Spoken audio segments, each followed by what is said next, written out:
Az összekötős költöztetésnél világos, átlátszó műanyag csövet szoktunk használni. Ebbe a farmba 10 mm átmérőjű illeszkedik, de a csöveket méretük szerint egymásba is tolhatjuk. Ha kisebb átmérőjű a cső, mint az összekötő nyílás, akkor hézagoljuk, ha nagyobb, akkor vágjuk be és nyomjuk össze. Arra azonban ügyeljünk, hogy a királynő és a fiasítás biztosan átférjenek a legszűkebb ponton is. Ha korábban már összeszereltük és előkészítettük a farmot a hangyáknak, akkor vegyük le a zárókupakot és gyors, határozott mozdulattal kössük rá a kémcsövet a formikáriumra.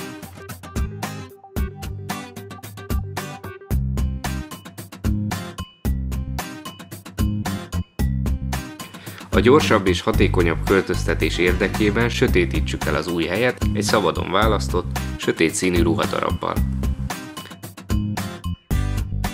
Az első dolgozók hamarosan elindulnak feltérképezni az új területet. Minél nagyobb létszámú a kolónia, annál hatékonyabbak a felderítésben, túlélésben és a költözésben is. Tovább növelhetjük a költöztetésünk sikerét, ha a hővel is játszunk kicsit. Két eset lehetséges. Vagy túlfűtjük a kémcsövet, és így a hűvösebb felé törekedik majd a boly, vagy hűvösebb alaphőn tartjuk a kémcsövet, és kellemes melegre fűtjük a formikáriumot. Így a kellemesebb melegbe települnek majd át. Most ez utóbbit fogom tenni, mert ezzel a módszerrel nem átkergetjük őket a régi farmból, mint a túlfűtésnél, hanem ellenkezőleg kellemes környezettel átcsábítjuk őket az új farmba. A 7 wattos fűtőlapot az ON jelzésig csavarom fel, ez még a fele teljesítménynél is kevesebb.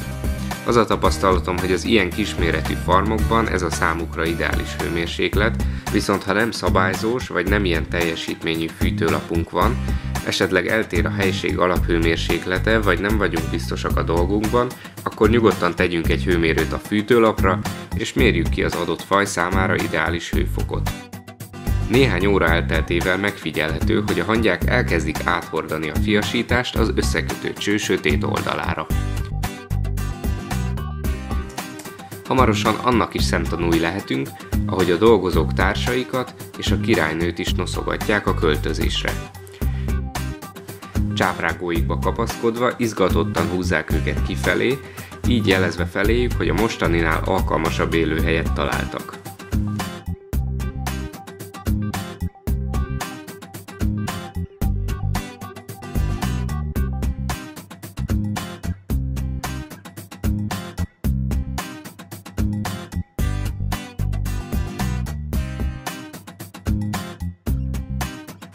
Sajnos a nap végére nem sikerült túl sok eredményt elérni, a hangyák beköltöztek az árnyékosabb részre, de egyelőre csak az összekötő csőbe telepedtek le. Most megpróbálom csak a farmot, vagy csak a farm fészek részét letakarni, hogy így csaljam őket tovább.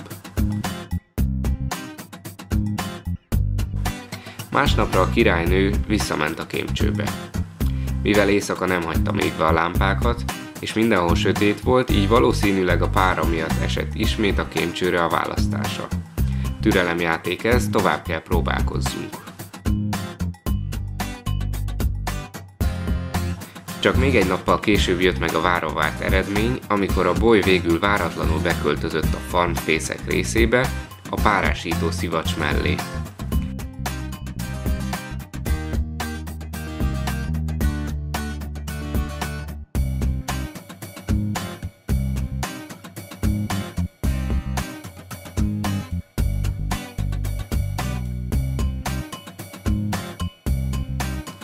A költözés végeztével vegyük le a farmról az összekötőcsövet, és tegyük vissza a zárókupakot. Jutalmul adjunk a bolynak friss élelmet a kifutóba.